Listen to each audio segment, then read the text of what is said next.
शेतकरी, कष्टकरी व हातावर पोट असलेल्या हजारो सर्वसामान्य नागरिकांची आर्थिक फसवणूक केल्याचा आरोप असलेल्या समर्थ कॉप केअर या संस्थेविरोधात तात्काळ कठोर कारवाई करण्यात यावी या मागणीसाठी दलित पॅंथरच्या वतीनं पुणे पोलीस आयुक्त कार्यालयावर भव्य मोर्चा काढण्यात आला आहे। लष्कर भागातील भारतरत्न डॉक्टर बाबासाहेब आंबेडकर यांच्या पुतळ्यापासून पुणे पोलीस आयुक्त कार्यालयापर्यंत हा मोर्चा काढण्यात आला। मोर्चाचे नेतृत्व दलित पॅंथरचे प्रदेशाध्यक्ष यशवंत नडगम यांनी केले।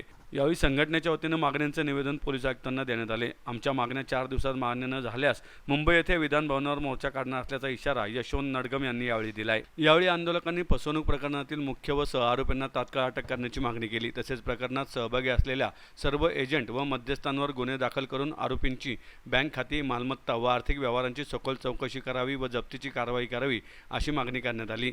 फसवणूकग्रस्त गुंतवणूकदारांना कायदेशीर संरक्षण देण्याची ही मागणी निवेदनाद्वारे पोलिसांकडे करण्यात आली आहे। या आंदोलनात श्रीकांत लोणारे, संतोष गायकवाड, स्नेहा माने, आकाश पायाळ, बंडू गवळी, सोमनाथ साळवे, नागनाथ नीळ, अतुल गायतडाखे यासह राज्यातील विविध भागातील फसवणूकग्रस्त गुंतवणूकदार, दलित पॅंथरचे पदाधिकारी व कार्यकर्ते मोठ्या संख्येने सहभागी झाले होते। ही सर्व महाराष्ट्रातनं कानाकोपऱ्यातनं गुंतवणूकदार आलेत, आणखीन लोक आले असते।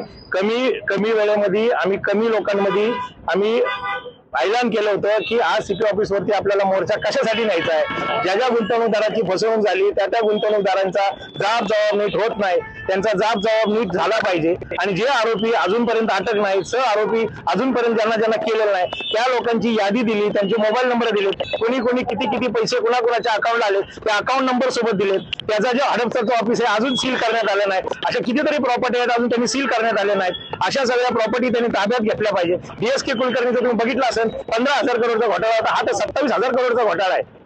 त्या माणसाला शेवटच्या माणसाला पैसे देईपर्यंत अटक होता। तर यांनी तर 21 तारखेला ते 3 जणांचं जामीन टाकलं होतं, 22 तारखेला तर स्वतः अरुण गवळी या प्रशांत अनिल गवळीचं जामीन स्वतः टाकलं होतं। म्हणजे काय चाललंय काय? 1 तारखे MPD केलाय आणि आमचं म्हणणं आहे वर्ल्ड ऍक्ट टाका, अजून असे 2-3 ऍक्ट बसतात। हे काय 1 करोड 2 करोड 3 करोडचा विषय नाही, त्याच्याच नाही तर त्याच्याबरोबर जेवढ्या त्याचे नातेवाईक, जेवढे त्याचे गुंतवणूकदार, त्याचा मेहना असो, जावई असो किंवा त्याचे काय इतर नातेवाईक असो, बायको असो, या सगळ्या लोकांचे अकाउंट हे अकाउंटवर त्यांनी नेमून सील केले पाहिजे, तरच कुठेतरी न्याय मिळणार आहे।